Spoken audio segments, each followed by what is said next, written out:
Hello दोस्तों, आज हम बात करने वाले हैं ब्रोकर के बारे में कि एक अच्छा ब्रोकर कैसे चुना जाए। ये 6 फैक्टर्स हैं, इनके बारे में बात करने वाले हैं। ये टॉपिक्स हैं: reputation and reliability, trading platform and technology, range of investment option and instruments, brokerage fees and charges, customer service quality, research and educational resources provided. In 6 topics के बारे में बिल्कुल डिटेल्स में बात करेंगे। इन टॉपिक्स के बारे में आप जानोगे तो आपको पता चल जाएगा कि ब्रोकर किस टाइप का होना चाहिए आपके लिए। तो बने रहिए दोस्तों वीडियो में एंड तक। इन बात करने वाले हैं इन ब्रोकर्स के बारे में। तो इन ब्रोकर्स के बारे में बात करने से पहले आप वीडियो को लाइक कर दो, चैनल को सब्सक्राइब कर दो एंड बेल आइकन प्रेस कर दो, ताकि नेक्स्ट वीडियो आते ही आपके पास नोटिफिकेशन आ जाए और आप वीडियो मिस ना कर पाओ। सबसे पहले हम जानते हैं कि ब्रोकर क्या होता है और फिर उसके बाद में जानते हैं कि 6 जो टॉपिक्स हैं या फैक्टर्स हैं ये क्या होते हैं।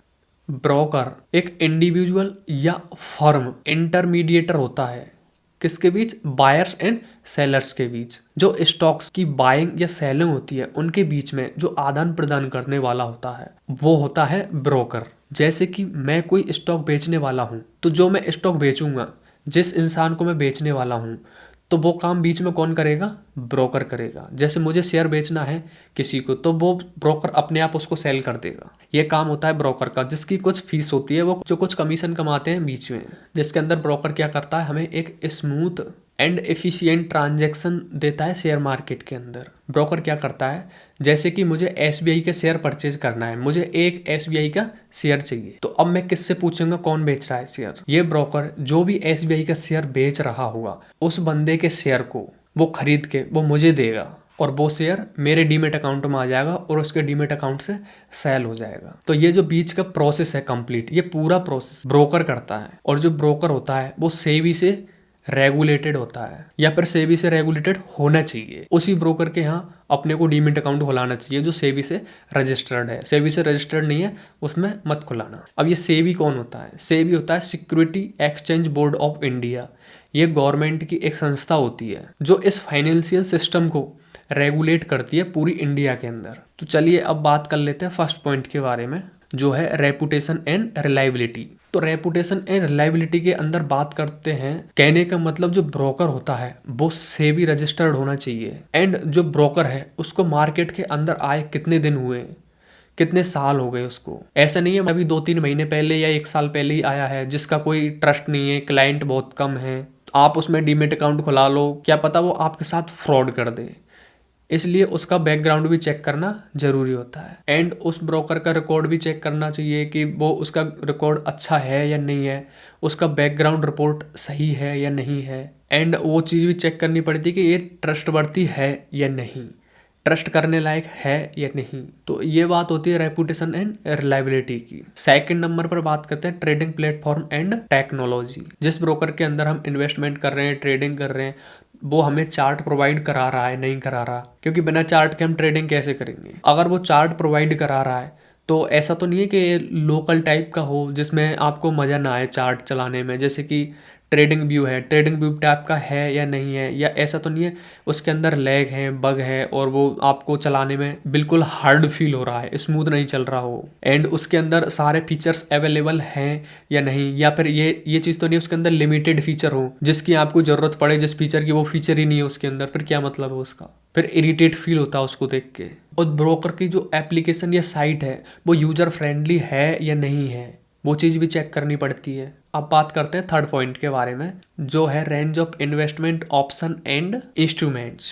तो एप्लीकेशन के अंदर सारे फीचर्स अवेलेबल हो, आप उसके अंदर अगर इन्वेस्टमेंट कर रहे हो, ऑप्शन ट्रेडिंग का फीचर हो, फ्यूचर का भी ऑप्शन हो, कमोडिटीज आप ट्रेड कर सको, करेंसी का भी ऑप्शन हो, मतलब एक ही ब्रोकर के अंदर आपको सारी फैसिलिटी मिलनी चाहिए। ऐसा नहीं कि आपने इसके अंदर अकाउंट खुला लिया, आप इसमें करेंसी में ट्रेड नहीं कर सकते, या आप इसके अंदर ऑप्शन ट्रेडिंग नहीं कर सकते, तो आपको दूसरा डीमेट अकाउंट खुलाना पड़ेगा दूसरी कंपनी के साथ। अगर आप डीमेट अकाउंट खुला रहे हो तो एक ब्रोकर के साथ ही आप सारी सुविधाएं ले सको। एंड इसी के अंदर और भी चीज़ होती हैं, जैसे कि कमोडिटी है, म्यूचुअल फंड्स हैं, डेरिवेटिव्स हैं, तो इन चीज़ों को भी ब्रोकर प्रोवाइड कराना चाहिए, या ये चीज़ें उस एप्लीकेशन के अंदर हैं या नहीं है, ये चीज़ भी पहले चेक कर लेना आप। अब बात करते हैं नंबर 4 पॉइंट्स के बारे में, ब्रोकर फीस एंड चार्जेस। आप ब्रोकर के अंदर ये चीज़ चेक कर सकते हो कि ये ब्रोकर एक्स्ट्रा चार्जेस तो नहीं कर रहा, कोई हिडन चार्जेस तो नहीं है इसके, एंड जो ब्रोकरेज लेता है वो कितनी ब्रोकरेज लेता है, मतलब दूसरे ब्रोकर के कंपैरिजन में ज़्यादा है, कम है या बराबर है, वो चीज़ भी आपको चेक करनी पड़ेगी। ऐसा ना हो कि आप इसके अंदर डीमेट अकाउंट खुला लो, खुलाने के बाद आपको पता चले कि ये ब्रोकर ज़्यादा पैसे लेता है कंपेरेटिव टू अदर ब्रोकर, तो आपको बाद में फील होगा कि यार मैं उसके अंदर खुला लेता तो बढ़िया रहता। तो ये चीज़ को आप पहले ही चेक कर सकते हो। एक और चीज़, अगर इसके अंदर कोई हिडन चार्जेस हैं तो आपके जो रिटर्न पर काफ़ी सारा असर डाल सकते हैं धीरे धीरे धीरे धीरे हिडन चार्जेस के हिसाब से। तो ये चीज़ आप चेक कर सकते हो ब्रोकर की साइट पे जाके। बात करते हैं नंबर 5 पॉइंट के बारे में, जो है customer service quality. Customer service quality भी बहुत जरूरी होती है क्लाइंट के लिए। अगर आपको कोई भी प्रॉब्लम आ रही है ब्रोकर की एप्लीकेशन के अंदर या साइट के ऊपर, तो आप कॉन्टेक्ट कर सको उनसे, उनको जल्दी से जल्दी। जैसे आपकी कोई पोजीशन अटक गई, आप ट्रेड को एग्जिट नहीं कर पा रहे हो, तो उस टाइम पे आप क्या करोगे? आपकी पोजीशन लॉस में जा रही है या फिर जो प्रॉफिट चल रहा है वो लॉस में कन्वर्ट हो रहा है, तो ऐसा ना हो कि आपका कॉल का रिप्लाई ना मिले, आपका कॉल ही ना लगे ब्रोकर के पास, तो ये सबसे बड़ी प्रॉब्लम हो सकती है। इस चीज़ के लिए आप ऐसा ब्रोकर चुनिए जो आपको तुरंत रिप्लाई दे सके। इसलिए कस्टमर सर्विस क्वालिटी भी बहुत इंपॉर्टेंट रोल प्ले करती है इस चीज़ के अंदर। तो ये चीज़ हमेशा ध्यान रखना, क्योंकि कई कई केसों में क्या होता है कि ब्रोकर्स 2-2 दिन तक रिप्लाई नहीं दे पाते, कॉल्स ही अटेंड नहीं कर पाते, तो उनका कस्टमर सर्विस क्वालिटी भी अच्छा होना चाहिए। एंड टेक्निकल इशूज भी आते हैं उसके अंदर। अगर टेक्निकल इशू आ रहा है आपके साइट्स पर या फिर एप्लीकेशन के अंदर, तो उसको जल्दी से जल्दी ठीक कर सकें। इसलिए कस्टमर सर्विस क्वालिटी जरूर चेक करना, जिसके लिए आप यूजर्स की रेटिंग चेक कर सकते हो, उनके कमेंट्स पढ़ सकते हो कि ये ब्रोकर सही है या नहीं है। नंबर 6 पॉइंट की बात करते हैं, research and educational resources provided. इसका मतलब है एक अच्छा ब्रोकर होगा वो डेली आपको जेन्युइन न्यूज प्रोवाइड करेगा उस ब्रोकर एप्लीकेशन के अंदर, मार्केट एनालिसिस रिपोर्ट देगा और आपके लिए एजुकेशनल मटेरियल भी प्रोवाइड कराएगा उस एप्लीकेशन के अंदर या उसकी साइट के ऊपर, जिसको आप पढ़ के अपनी नॉलेज गेन कर सकते हो। तो ये थे दोस्तों 6 फैक्टर्स जिनके बारे में हमने डिटेल्स में डिस्कस किया कि इन टॉपिक्स को आप चेक कर सकते हो जब आप अपना डीमेट अकाउंट खुलाने जाओ। अगर आप इन चीज़ों को चेक करके डीमेट अकाउंट खुलाते हो तो आपको दूसरे डीमेट अकाउंट खुलाने की जरूरत नहीं पड़ेगी। आई होप आपको वीडियो पसंद आई होगी। वीडियो पसंद आई तो वीडियो को लाइक करें एंड चैनल को सब्सक्राइब करें एंड बेल आइकन प्रेस करें ताकि आप लेटेस्ट वीडियो मिस ना कर पाओ। मिलते हैं नेक्स्ट वीडियो में, तब तक के लिए बाय।